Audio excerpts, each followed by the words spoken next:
Welcome to the School of Love, the place where miracles are normal. Ladies and gentlemen, hello and welcome to the YouTube channel, the School of Love, the place where we learn practical tools based on scientific research and our own experiences towards improving ourselves, living life to its fullest, and contributing to the best of our abilities to the world around us. I am Dr. Maria Grajdian, and I am a professor of media studies and anthropology at Hiroshima University. In my free time, I am doing my best to guide you in building up a life of contentment, joy, and fulfillment while applying lessons learned in school to overcome the difficulties, challenges, and insecurities of the real world. In today's video, I talk about the movie The Last Samurai, released in 2003 under the direction of the reputed director Edward Zwick, and featuring Tom Cruise in the lead role. After its release in 2003, The Last Samurai became a major success at the Japanese and international box office, simultaneously marking a turning point in the illustration of Japan by Western media, and more specifically by US American institutions of mass entertainment such as Hollywood. The Last Samurai has been mostly discussed on the background of the historical realities it depicts. That is, the Meiji Restoration of 1868, the unconditional import of Western artifacts and values, the clash between old and new in Japan by mid-19th century, or from the perspective of the impact it had on the representation of Asian or other non-European cultures by American mainstream mass media. Based on more than 20 years of empiric phenomenological fieldwork in the slippery domain of Japanese mass media, as well as in-depth literature research on new media, masculinity studies, and entertainment industry with specific focus on Japan, this video argues that the character embodied by Tom Cruise, the typical white male from Japanese perspective, displayed an unexpectedly refreshing insight into the prevalent masculinity ideal in Japan, as subliminally suggested by the Japanese characters. On the one hand, it challenges the image of the samurai, both in its historical idealization, that is, stoic warriors and social elite, and in their contemporary adaptation, that is, carriers of Japan's post-war recovery. On the other hand, the movie questions, or respectively, the main character embodied by Tom Cruise, questions the values incorporated by classical Japanese masculinity and suggests a credible alternative with emotional flexibility, human warmth, and mental vulnerability as potential core attributes. And now, first things first, that is, two disclaimers.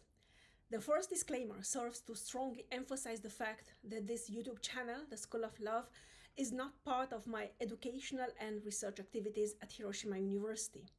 It is nonetheless part of my privilege, joy, and sense of duty to propagate and implement knowledge, information, as well as motivation and inspiration outside the limited framework of academic endeavors. Together, we can build up a better tomorrow for as many of us as possible. The second disclaimer relates to the fact that I am a trained musician and musicologist, not a psychologist, therapist, or counselor. The ideas I am sharing in my videos reflect my deep-going preoccupation with life, my own life and other people's lives, and express the results of my experiences, my research, and for better or for worse, my failures, as well as my recovery from those failures. Recovery which is continuously ongoing. The ideas expressed in the videos on this channel named The School of Love cannot and may not and must not replace the consultation with specialists in whichever areas of your life you might have questions or you might struggle with. If you are new to the channel at this moment, I would like to ask you to please consider subscribing, sharing, liking, commenting. Thank you very, very much. This helps us not only with that mysterious algorithm which seems to dominate the galaxy of YouTube, but also with contributing to the expansion of the community of humans doing their best to impact positively the world and those around them by discovering their authentic selves and living life wholeheartedly. Thanks again. And now back to today's topic, which is, as I have mentioned before, The Last Samurai. The year 2003 saw the release of three Japan themed movies by Hollywood directors: Lost in Translation, Kill Bill Volume 1, and The Last Samurai. After more than a decade of silence, somehow overlapping with Japan's first lost decade after its brutal economic disenchantment at the beginning of the 1990s, since Tom Selleck's comedy Mr. Baseball from 1992, these three movies bring Japan into the foreground of international cinematic attention, manifold. Sofia Coppola's Lost in Translation is a romantic comedy drama featuring an aging actor, Bill Murray, confronted with an existential crisis and his friendship with a young newlywed lady, Scarlett Johansson, in a Tokyo hotel, on the background of the vivid, ruthlessly volatile atmosphere of the metropolis of Tokyo. Kill Bill Volume 1 is a bloody, overwhelmingly aggressive feature, typical for Quentin Tarantino, which places its swindling and swirling and fighting characters on the background of Tokyo's mysterious facade, and in direct conflict with the even more mysterious and mythologically loaded Japanese Yakuza. In contrast to these two productions, which exploit Japan as a dramaturgic pretext for the development of specific characters and storylines, The Last Samurai is what might be described as a Western Jidaimono, a historical play in Japan's past, with direct, even though highly fictionalized, references to real life events and figures. The director, Edward Zwick, recreates in his epic dramatic style, so powerfully previously employed in Glory from 1989 and Legends of the Fall from 1994, the Japanese world by mid-1970s, 9 years after the Meiji Restoration of 1868, which stands, historically speaking, for the beginning of modernity in Japan. While The Last Samurai has quickly become a major success at the Japanese box office after its release on November 20th, 2003, as well as internationally after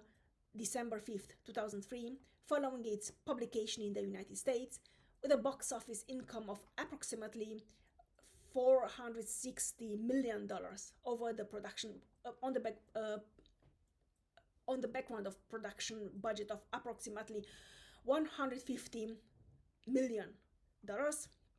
It simultaneously marked a paradigm shift in the depiction of Japan by Western media, and more specifically by US American institutions of mass entertainment such as Hollywood. With Tom Cruise in the lead role of the American captain of British origin, Nathan Algren, and embittered alcoholic tormented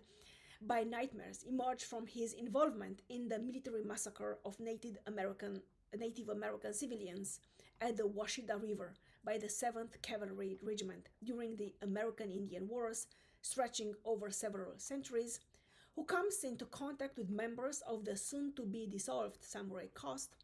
The movie has been widely critically commented, mainly either on the background of the historical realities it portrays, that is, Japan in the post-Meiji Restoration of 1868, the unconditional import of Western artifacts and values, the clash between old and new in Japan by mid-19th century, or from the perspective of the impact it had on the representation of Asian or other non-European cultures by American mainstream media, mass media. Particularly the all-encompassing presence of Tom Cruise and of his character, both in its on-screen flaunting and with its off-screen ramifications involving the character's popularity, has been keenly observed, with analysts pointing out the irreducible primacy of Hollywood movie stars. And it's a time-striking mixture of elements: racist, naive, well-intentioned, accurate, or all of the above. However, as to be shown in greater detail later on, I argue that, from Japanese perspective, it is precisely the character embodied by Tom Cruise, the typical white male in Japanese perception, that displayed an unexpectedly refreshing insight into the prevalent masculinity ideal in Japan, as subliminally suggested by the Japanese characters. For once, the direct confrontation between Algren and his Japanese counterparts challenges the image of the samurai, both in its historical idealization, that is, stoic warriors and social elite, and in their contemporary adaptation, that is, Carriers of Japan's post-war recovery. In the course of the movie, this confrontation, which gradually grows respectful and even friendly, questions the values incorporated by classical Japanese masculinity and suggests a credible alternative with emotional flexibility, human warmth, and mental vulnerability as potential core attributes. To this purpose, I proceed in three steps. Firstly, I analytically deconstruct Tom Cruise's cinematic persona as composed in The Last Samurai as a carefully crafted combination of his on screen personality and charisma and his off screen reputation. This dialectic combination plays an important role in the dramaturgic logic of the intercultural narrative, as well as in the audience's perception of and processing of Algren's encounter with and his slow integration into the Japanese order of things, independently whether those audiences regard themselves as insiders or outsiders of the Japanese space. Secondly, I critically observe the clinging to past traditions on their inexorable way to extension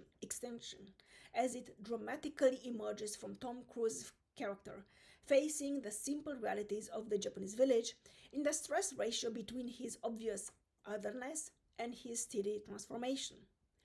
While it has been claimed that Tom Cruise's embodiment of Nathan Elgrin is just another tale on the intrusive white Western savior,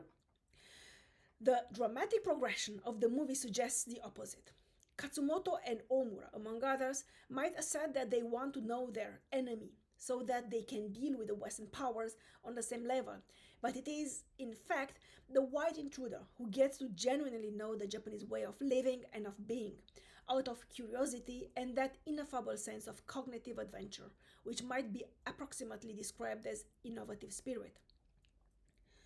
Thirdly, I identify the two elements in the plot structure which turn Tom Cruise's symbolic presence, as previously mentioned, a carefully crafted combination of his on and off screen persona, into a catalyst for hope and for change.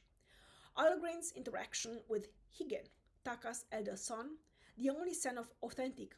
heartwarming tenderness in the entire movie, and the finale, in which he is the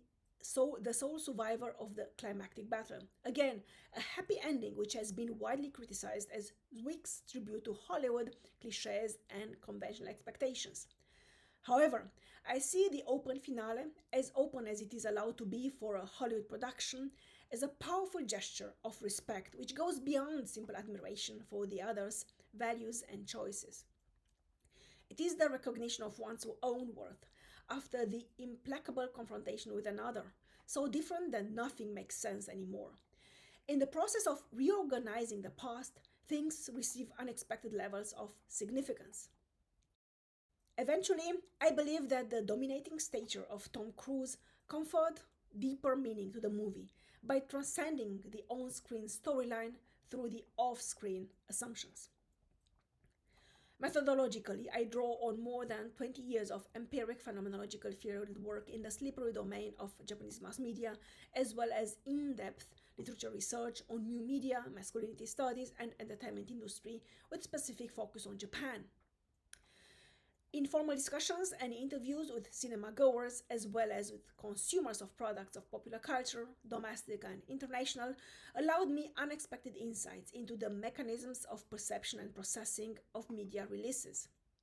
Taking into account the fact that the Japanese media industry is extremely vivacious and almost painful in its superficiality, with a calculated momentary impact on audiences, it is remarkable that The Last Samurai left a lasting impression,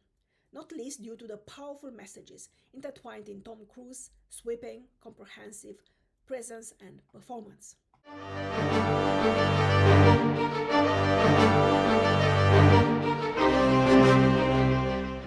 As briefly mentioned previously, Tom Cruise's larger-than-life presence in The Last Samurai is a carefully crafted conglomerate consisting mainly of two parts.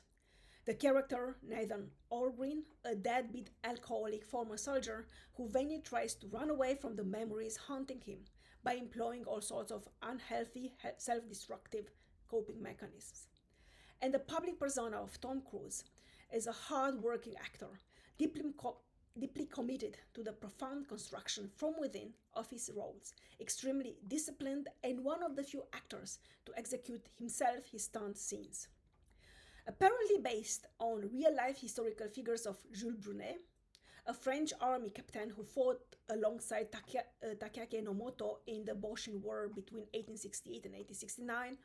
and of the American mercenary Frederick Townsend Ward, who helped westernize the Chinese army by forming the ever victorious army, Algren comes in direct contact with the Japanese military. His first encounters are with the officials trying to build up the imperial forces meant to strengthen the young nation state, or koka in Japanese, by emulating Western models against local rebellions led by reactionary members of the samurai caste, opposing Japan's unconditional import of Western standards and structures, regarded as a threat to its traditions. Bluntly described by one of his American employees, Colonel Bagley, as savages with bows and spears, these traditional warriors soon prove to be far more than that by swiftly defeating and thus throwing down in shame the unprepared imperial army. Taken captive, Algren wakes up in an isolated village in the mountains, where he has to cope with those around him. The quiet confidence of these calm, proud warriors in their scared, secluded world pushes him to confront himself in a soft inner journey of self discovery.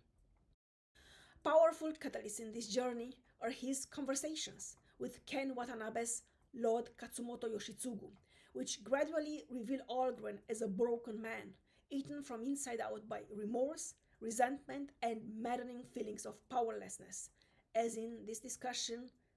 in English.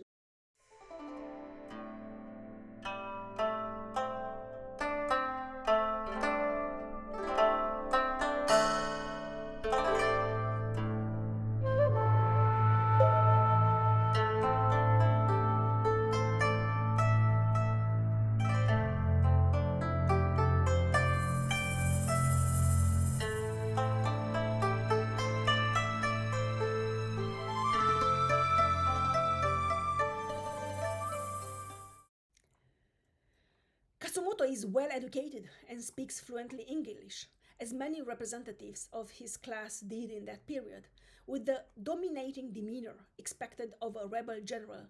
and driven by a strong desire to get to know what he calls his enemy. The similitude to Socratic exchanges carried by these conversations draws back on the haiku like expression mode of many Japanese intellectuals, lasting until present day, and their outspoken care to preserve this concise manner of communication in any foreign language they might use. Tom Cruise's embodiment of Algren infuses the character with a genuine sense of curiosity in approaching Katsumoto, whom he perceives somewhere between host and captor. The repeated encounters with the villagers and the conversations with Katsumoto ban ultimately the painful nightmares. Algren finds solace in the tranquil contemplation of nature and of simple things. Inspired by Katsumoto's later words that there is life in very breath, in the masterful composition of Tom Cruise's acting, Algren's character gradually turns from a cynical, explosive young man into a considerate person who cherishes his innate thirst for knowledge and for peace of mind. Tom Cruise's self-reflexive handling of Algren's character resonates deeply with Japanese audiences, accustomed to draw parallels between on-stage, on-screen roles and off-stage, off-screen lifestyles of the respective actors and actresses. Algren's half-hearted, half-mercenary intrusion in the Japanese world and his subsequent slow transformation into an admirer of Japanese traditions, even if he does not understand them, comes across as a powerful validation, doubled by Tom Cruise's solid persona, balanced, stable, and intense in his disposition. On the backdrop of Tom Cruise's reiterations during a press conference on August 28, 2003, before the official release, this is the first film I've been so proud of, and the ensuing warm statements on his fascination with the samurai spirit, which expressed his huge respect towards Japan and the role he himself had played in the movie, Algren's somehow surreal character gains clear contours, becomes palpable and relatable to audiences. He is not an intruder anymore, but a symbol.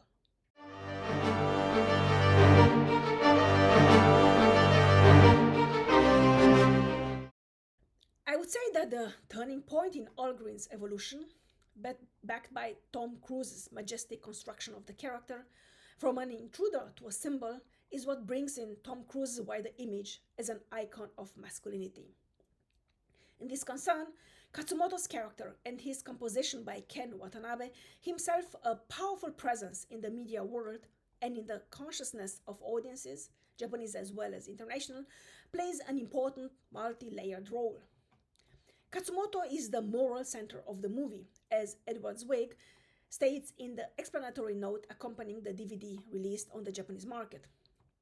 Algren's character is the dramaturgic main focus, heavily supported by Tom Cruise's stardom.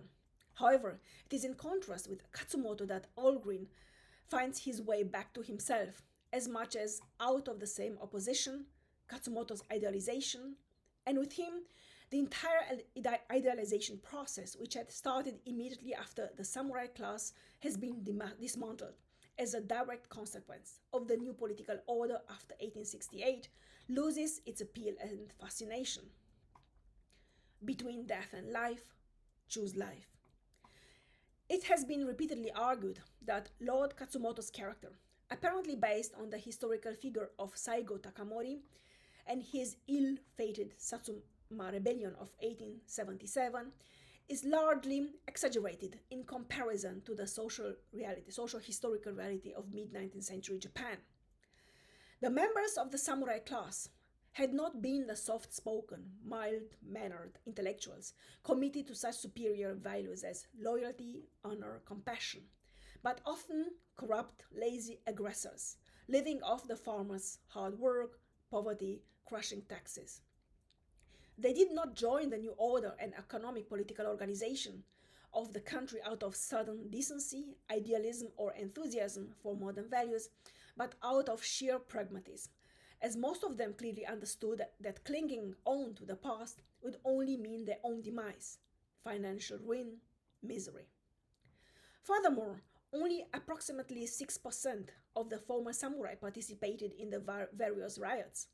as most of the members of this social stratum were ready and self-confident enough to face and solve the responsibilities and challenges brought about by modernity. Notwithstanding his wry sense of humor, soulfulness, wit, and power, as Edward Zwick describes Watanabe as enactment, Katsumoto is fully aware of the futility of his own position. He does not allow Taka, his younger sister, to kill herself after her husband had been slain by Algren, a widow who is in Japanese parlance a mibojin, in literal translation, the human who has not yet died. He does not fanatically believe in a future of Japan in the untouched spirit of the past. He does not incite his followers to desperate acts. Instead, he reflects quietly on life, history, and humans, and accepts his destiny, as revealed in this dialogue with Algren in English language, in which suicide and the hopeless continuation of the rebellion to be pursued in the climactic battle are pondered. The otherworldly feel of this moment, when both are going inside Katsumoto thinking about his fate, as Zwick stated, results from an unusually proactive cooperation between actors on the acting side and the staff behind the camera.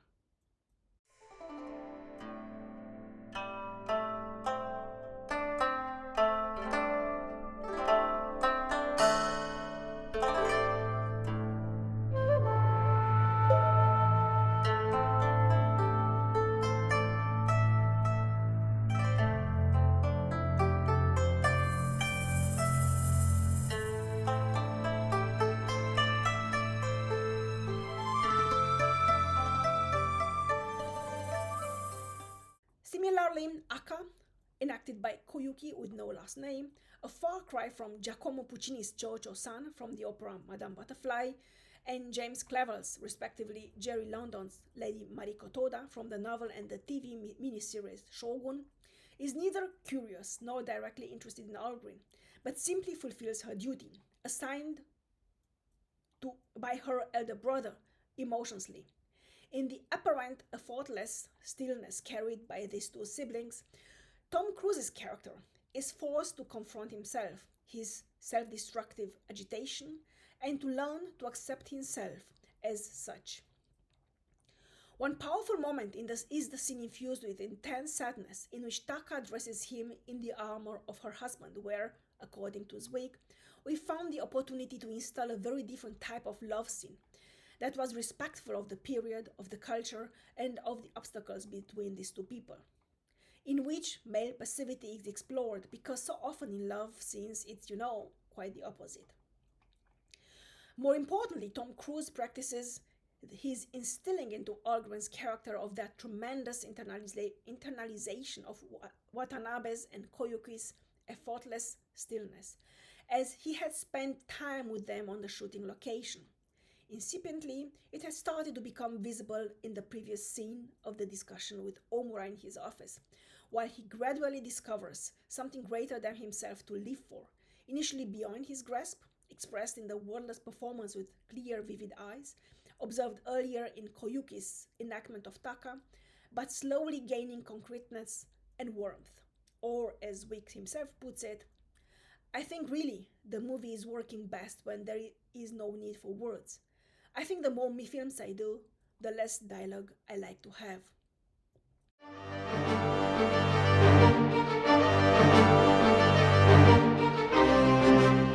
In the intergenerational referentiality generated by the interaction between Tom Cruise, Algren, and Sosuke Ikematsu's Higen, Tom Cruise's status as human symbol of an entire era is revealed in layers. Despite different values and belief systems, the innocent child and the seasoned soldier bond over the terrible fear of death, over its horrific finality and the impenetrable wall it creates. In the only conversation they have, in very plain Japanese language, this fear serves as linking fiber and announces the transcendence of death through love, which turns the otherwise conventional ending into a message of faith and hope.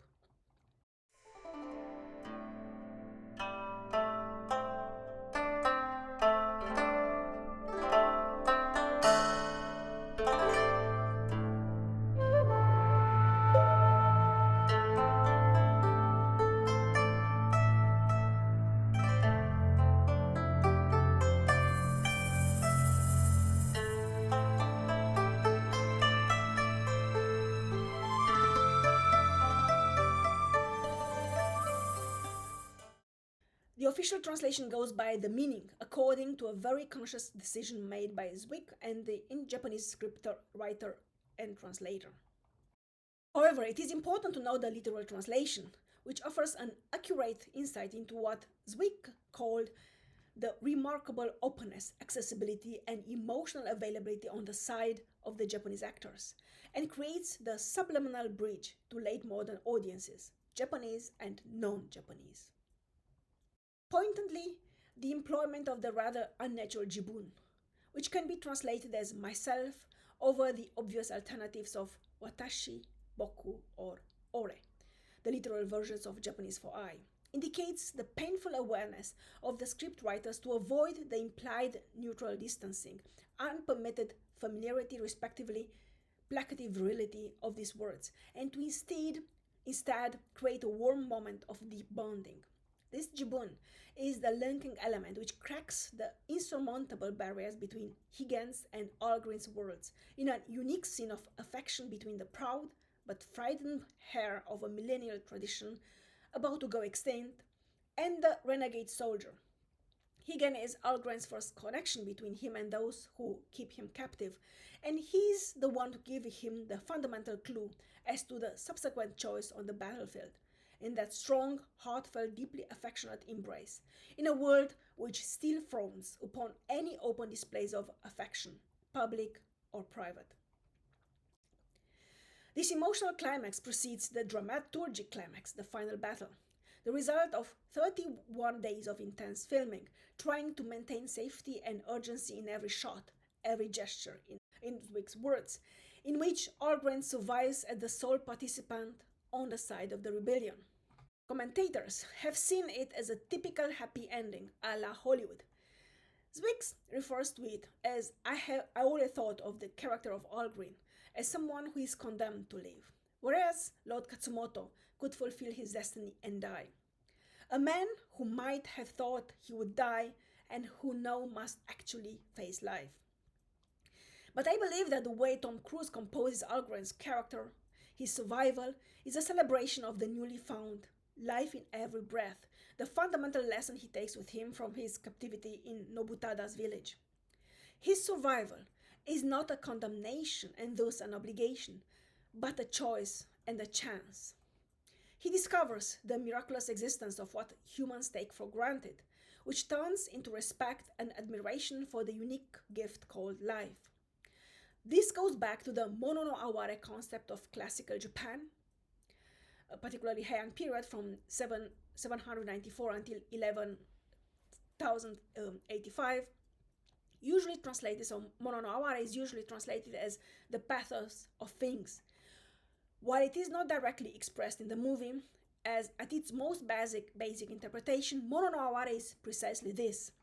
the beauty of things which resides in their very transience, in the human awareness of its own ephemerality, and in the ability to enjoy this beauty while it exists. As long as we choose to live in dignity, in strength, in joy, there is always a way to move forward, particularly by paying ahead to the next generation. Not incidentally, the only two authentically affectionate bride scenes in the movie, the one in which Algren teaches the village's boys baseball and plays with them on the field on a sunny day under the brightly blue sky,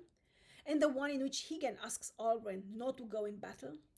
an impossible request as Algren is well aware of, again subliminally reminiscent of the pre-modern Japanese stress ratio between Giri and Nenjo, between social obligations and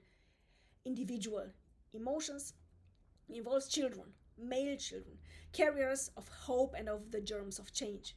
In a slightly competitive playfulness and in a heartfelt embrace, there is authentic bonding and the powerful teaching that we can find common ways to understand, accept, and love each other.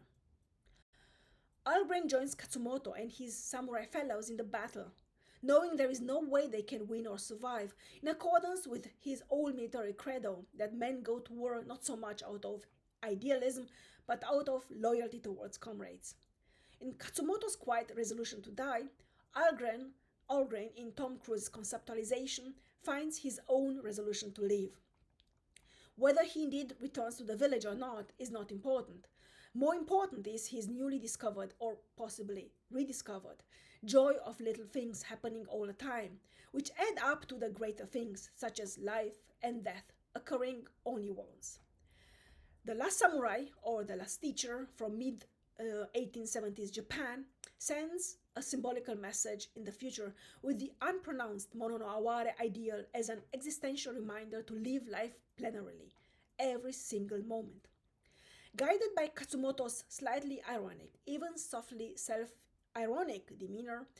Algren overcomes his self-destructiveness and decides to live.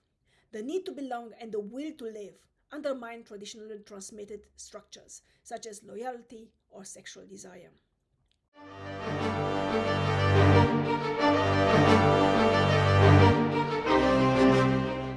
Tom Cruise's presence in The Last Samurai, both in Nathan Algren's character and as the larger-than-life human symbol he stands for,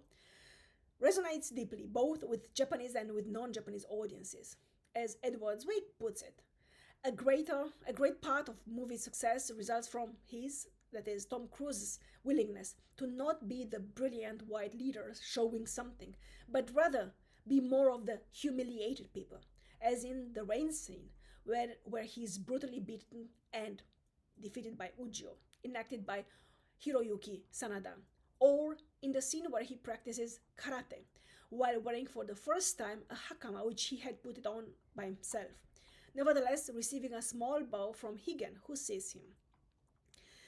A symbolical gesture of acceptance, respect, and acknowledgement towards assimilation in their secluded community. Then again, it is always Tom Cruise's Allgreen who moves towards the inhabitants of the village and tries to connect with them, not the other way around, as mostly presented in Western imagination. This attitude induces and stimulates that remarkable openness, accessibility, and emotional availability on the side of the Japanese actors mentioned earlier, contrary to expectations fueled by decade long stereotypes, presumably a further result of the tight, powerful cooperation with Tom Cruise. Tom Cruise's presence in The Last Samurai as an epic war drama and his complex construction of Nathan Algren elegantly conducts the overcoming of three major challenges, usually lurking in such productions of highly romanticized, highly fictionalized historical setups. The first challenge is the nostalgic revisionism. Japan's Meiji period is barely 150 years after its commencement, a half mythical time in which the young nation state, patterned upon Western models and its population, carried out in record speed the import and implementation of Western fundamental assets of modernity, such as knowledge, technology, and lifestyle. However, with the import of new systems, new rules and new regulations emerge, and the social order as well as structure is shaken deeply, without a major overhaul of the fundamental values of the previous era. As Zwick says, the Gatling gun employed in the final battle is the ultimate vessel of modern destruction.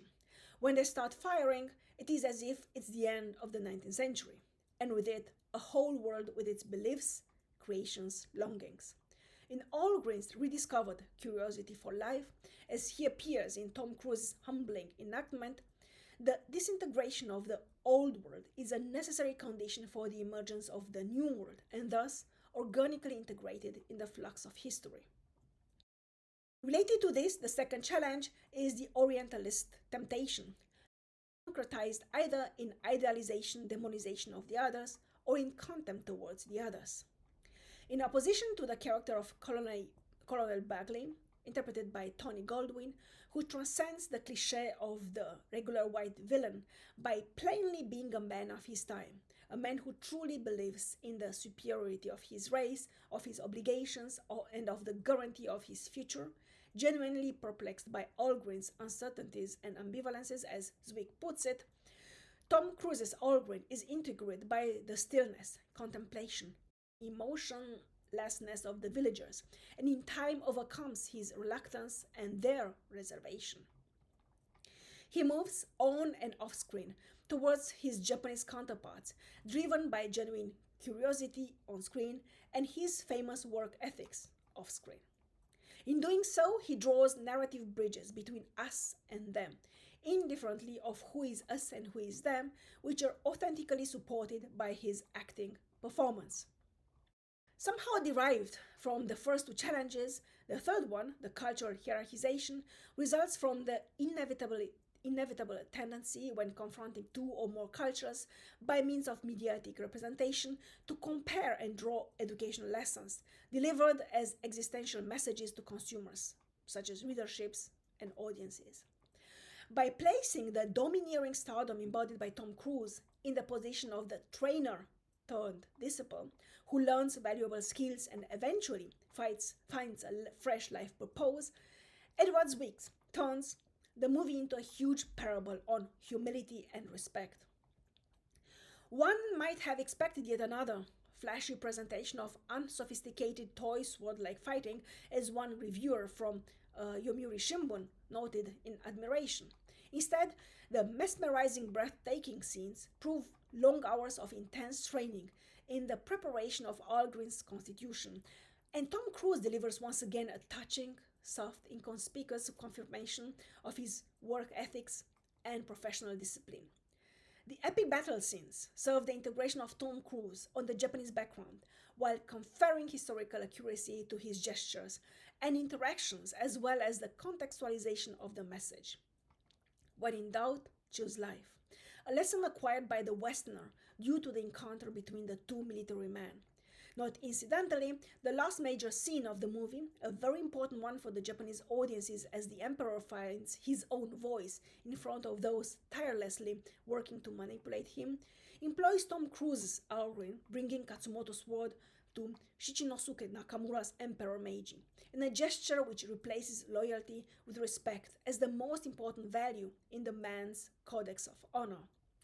Tom Cruise's white masculinity and its perception as the universal hegemonic masculinity bows in respect to the masculinity ideal embodied by the samurai ideal. A deeply, strongly reinvented ideal in the shadow of its historical dissolution, to be sure, but still a valid ideological structure to be remembered and acknowledged as such. Tom Cruise, with his status as a world-renowned actor, humbly enacting a distraught American soldier who finds in early modern Japan a source of healing in the fresh sense of love and belonging,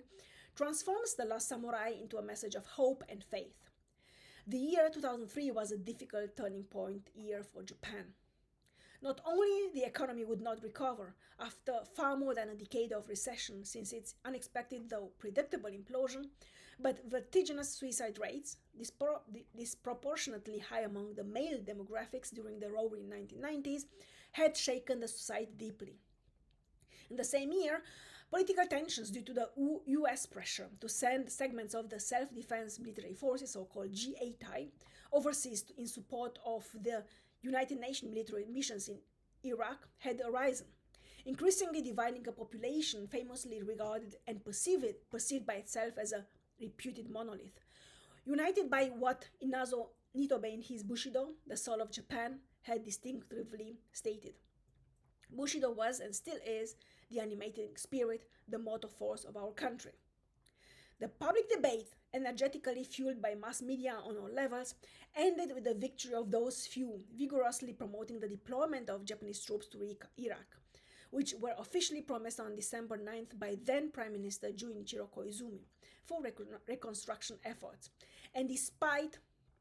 the overwhelming opposition of a vast majority of the population throughout the nationally negotiated process of reinterpreting the post-war constitution to employ the self-defense forces exclusively for self-defense, as the denomination itself asserts. On this background, singular efforts to reverse the wave of hopelessness had arisen, particularly by animation movies released by Studio Ghibli since mid-1990s, which bring forth the powerful message, live. After Takahata Isao's Pompoko Tanuki's Heisei Final Battle from 1994, Hayao Miyazaki's epic blockbuster in animated form, Princess Mononoke from 1997, followed in 2001 by Spirited Away, which won the Academy Award for Best Animated Picture in 2003, are focused on encouraging audiences to find the joy of life in the little things, occurring permanently and which are hastily taken for granted. When inadvertently the same lesson is learned by a self-destructive American soldier in mid-1870s Japan through his incidental encounter with proud samurai warriors who prefer to die rather than join the unstoppable flow of history, and when the typical white male who is enacted by one of the leading cinema stars of the world has carefully learned the Japanese language, accent included, and has painstakingly mastered the arts of sword fighting in one spectacular, enthralling movie, this message of life as being the most important asset one possesses and could ever possess becomes more than elitist ideology supported by colorful animated shadows. It grows into an existential model with Tom Cruise as its human archetype. That would be from me for today. Thank you for listening, and I am looking forward to welcoming you here very soon again. Love and peace to you all.